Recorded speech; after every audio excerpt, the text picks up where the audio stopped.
Microsoft word में table add करने के लिए आपने यहाँ पर इंसर्ट टैब के ऊपर क्लिक करना है। क्लिक करने के बाद यहाँ पर आपने टेबल के ऊपर क्लिक करना है। अब जब आप अपने माउस को राइट साइड की तरफ ड्रैग करेंगे तो आप नंबर ऑफ कॉलम सेलेक्ट कर सकते हैं और नीचे की तरफ ड्रैग करने से आप नंबर ऑफ रोज सेलेक्ट कर सकते हैं। और इसके एक और तरीके आप यहाँ पर इंसर्ट टेबल के ऊपर क्लिक कर सकते हैं और यहाँ से आप मैन्युअली नंबर ऑफ कॉलम और नंबर ऑफ रोज ऐड कर सकते हैं।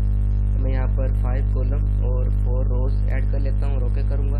तो आप देखेंगे हमारे जो टेबल है वो रेडी हो चुके हैं। टेबल ऐड करने के लिए एक मज़ीद शॉर्टकट मैं आपको बता देता हूँ कि अगर आप कीबोर्ड से प्लस टाइप करेंगे और दरमियान में माइनस टाइप करेंगे और 12 प्लस और जितने बार आप इस तरह से करेंगे वो आपके कॉलम बनते जाएंगे। और जैसे ही आप एंटर प्रेस करेंगे, जैसे मैंने 2 कॉलम बनाए हैं तो यहाँ पर मेरे पास 2 कॉलम का टेबल आ चुका है। तो आप इस तरह से शॉर्टकट के जरिए भी बना सकते हैं या फिर ऊपर वाला जो मैंने पहले आपको तरीका बताया वो भी आप इस्तेमाल कर सकते हैं। इस टेबल के ऊपर क्लिक करके मैं यहाँ पर डिलीट के ऊपर क्लिक करूँगा और डिलीट टेबल के ऊपर क्लिक करके इसको मैं डिलीट कर दूँगा। इसके बाद मैं आपको कुछ मूवमेंट शॉर्टकट्स बता देता हूँ कि जब आप टैब प्रेस करेंगे तो आप नेक्स्ट सेल में चले जाएंगे और शिफ्ट टैब से आप पिछले सेल में आ जाएंगे। इसी तरह अगर आप शिफ्ट के साथ एरोज को प्रेस करेंगे तो आप जो है सिलेक्शन कर सकते हैं आसानी से विदाउट यूजिंग योर माउस। तो अब हम अपने टेबल में कुछ एंट्रीज कर लेते हैं। तो यहाँ पर मैंने टेबल्स में एंट्रीज कर ली हैं। इसके बाद अब हम देखते हैं कि हम मज़ीद रोज या कॉलम किस तरह से ऐड कर सकते हैं। फॉर एग्जांपल मैं इस दूसरी रो के नीचे एक और रो ऐड करना चाहता हूँ तो मैं यहाँ पर इसके आखिर पर क्लिक करूँगा और एंटर प्रेस करूँगा। यहाँ पर मेरे पास एक और रो आ जाएगी। इसी तरह अगर मैं इस रो के नीचे ऐड करना चाहता हूँ तो मैं इसके ऊपर क्लिक करूँगा इसके आखिर में और एंटर करूँगा तो यहाँ पर मेरे पास इसके नीचे एक और रो आ जाएगी। और अगर मैं इसको डिलीट करना चाहता हूँ तो मैं इस रो को सिलेक्ट करूँगा। सेलेक्ट करने के बाद यहाँ पर आपने डिलीट के ऊपर क्लिक करना है और डिलीट रोज के ऊपर क्लिक करके आप इसको डिलीट कर सकते हैं। इसी तरह से मैं इसको भी डिलीट कर देता हूँ। यहाँ पर डिलीट के ऊपर क्लिक करेंगे और डिलीट रोज के ऊपर क्लिक करेंगे। ये रोज और कॉलम ऐड करने का एक और तरीका है कि आप लेआउट टैब में आ जाएं और यहाँ से इंसर्ट अबव के ऊपर क्लिक करेंगे तो इस ये जो रो है इसके ऊपर एक रो ऐड हो जाएगी। और जैसे मैं क्लिक करता हूँ इंसर्ट अबव के ऊपर तो इसके ऊपर ऐड हो गई और इंसर्ट बिलो के ऊपर क्लिक करूँगा तो इसके नीचे ऐड हो जाएगी।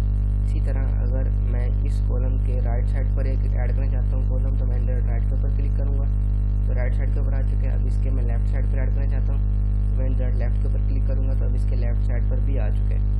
और इन कॉलम को डिलीट करने के लिए हम इसके ऊपर क्लिक करेंगे, सेलेक्ट करेंगे इसको और डिलीट के ऊपर क्लिक करके डिलीट कॉलम के ऊपर क्लिक करेंगे तो यह कॉलम जो है डिलीट हो जाएगा। इसी तरह जो ये एक्स्ट्रा कॉलम और रोज है मैं इनको डिलीट कर लेता हूँ। और अब आप यहाँ पर देख सकते हैं कि मेरा जो टेबल है वो सिर्फ यहाँ तक आ रहा है और बाकी आगे जो मेरा पेज है वो खाली है। अगर मैं चाहता हूँ कि ये पूरे पेज के हिसाब से फिट हो जाए तो यहाँ पर हमने ऑटो फिट के ऊपर क्लिक करना है और ऑटो फिट विंडो के ऊपर क्लिक करना है। तो यहाँ पर जितनी भी हमारे पेज में स्पेस होगी जो टेबल है उस हिसाब से एडजस्ट हो जाएगा। लेकिन अगर मैं चाहता हूँ कि मेरी ज़्यादा स्पेस ज़ाया ना हो, जितना कंटेंट है इसमें लिखा हुआ उसके हिसाब से ये जो टेबल एडजस्ट हो जाए तो हमने यहाँ पर ऑटो फिट के ऊपर क्लिक करना है और ऑटो फिट कंटेंट्स के ऊपर क्लिक करना है। तो यहाँ से क्या होगा कि हमारा जो टेबल है वो उसकी स्पेसेस जो है वो ख़त्म हो जाएंगी और उसका सारे जो है एडजस्टमेंट उसके टेक्स्ट के हिसाब से हो जाएगी। तो मैं इसको दोबारा से ऑटो फिट टू विंडो कर लूँगा।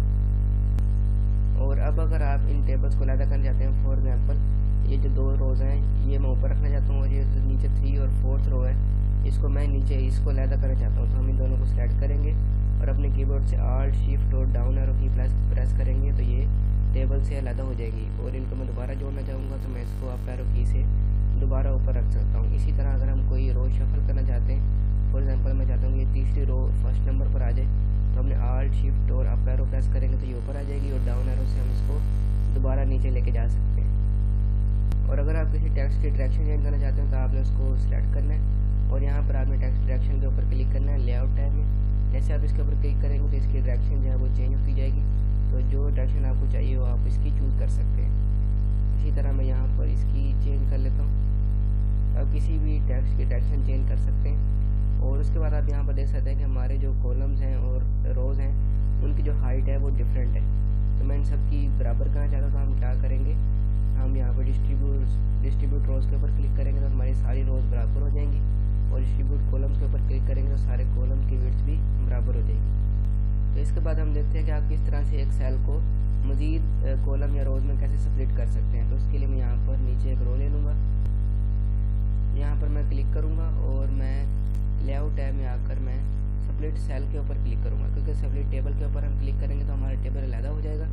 लेकिन उसके लिए मैंने आपको शॉर्टकट की भी बताई थी, लेकिन मैं सेपरेट सेल के ऊपर क्लिक करूँगा और इसको मैं 3 कॉलम्स में सेपरेट कर दूँगा। ओके करूँगा तो आप देखें तो मेरा जो सेल है वो 3 कॉलम्स में सेपरेट हो चुका है। तो मैं इसको अंडू करता हूँ और अब आपको इसको मैं मज़ीद जो रोज़ हैं उनमें सेपरेट करके दिखाता हूँ। तो आप इसको 3 रोज़ और 2 कॉलम में भी सेपरेट कर सकते हैं इस तरह से। तो जिस तरह से आप इनको सेपरेट करना चाहें आप कर सकते हैं। तो मैं इनको दोबारा से मर्ज करना चाहता हूँ, तो हम इन सबको सेलेक्ट करेंगे और यहाँ पर मर्ज सेल के ऊपर क्लिक करेंगे तो ये जो है मर्ज हो जाएंगे। इसी तरह इन सबको मैं सेलेक्ट करूँगा और मर्ज सेल के ऊपर क्लिक करूँगा तो आप देखेंगे ये सारे सेल्स जो हैं ये मर्ज होके एक बन जाएंगे। इसके बाद हम देखते हैं कि आप किस तरह से 2 table side by side add कर सकते हैं। तो उसके लिए हम यहाँ पर मैं नीचे वाली लाइन में आ गया हूँ, इंसर्ट के ऊपर क्लिक करेंगे टेबल के ऊपर और यहाँ पर हमने 2 कॉलम ले लेने हैं और इसके बाद हम इसकी जो इसको हम थोड़ा सा इंक्रीज़ कर लेते हैं इसका साइज़ और इसके बाद हम इसको सेंट्रलाइज कर लेते हैं टेक्स्ट को। और ऊपर वाले टेबल में भी आप इसी तरह सेंट्रलाइज कर सकते हैं यहाँ पर क्लिक करके इस तरह से। तो यहाँ पर अब मैं मज़ीद जो है इनके अंदर टेबल ऐड कर लेता हूँ इस सेल में।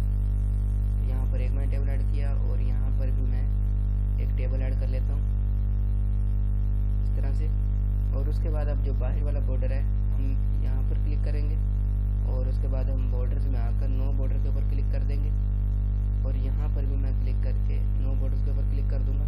तब आप देखेंगे हमारे बॉर्डर्स रिमूव हो चुके हैं और कंट्रोल P करके मैं आपको दिखाता हूँ। तो आप देखेंगे हमारे प्रिंट में वो जो बॉर्डर है जो आपको डॉटेड लाइन नज़र आ रही है ये नहीं आएगी। तो इस तरह से आप 2 table side by side add कर सकते हैं। उसके बाद मैं आपको एक मज़ीद ऑप्शन बताता हूँ कि बाज़ का जब हमारे टेबल में कंटेंट ज़्यादा होता है तो हमारी एक रो जो है उसका आधा डाटा एक पेज पे होता है और आधा अगले पेज पे होता है। तो इस चीज़ को अवॉइड करने के लिए आपने लेआउट टैब में आ जाना है और यहाँ पर आपने प्रॉपर्टीज़ के ऊपर क्लिक करना है। क्लिक करने के बाद आपको यहाँ पर रो का ऑप्शन मिलेगा। यहाँ पर आपने इसके ऊपर क्लिक करना है और यहाँ पर आपको ऑप्शन मिलता है allow row to break across pages. तो अगर आपके पास ये चेक हो तो आपने इसको हटा देना है और ओके करना है। तो अब आपकी जो रो है वो ब्रेक नहीं होगी, यानी कि आपकी रो ये आधी एक पेज पर आधी एक पेज पे नहीं होगी बल्कि पूरी एक पेज पे और अगली रो नेक्स्ट पेज पे होगी। तो उम्मीद करता हूँ कि आपको वीडियो अच्छी लगी होगी। इस तरह की मज़ीद वीडियोज़ के लिए आप इस चैनल को सब्सक्राइब कर सकते हैं। I will see you in the next video.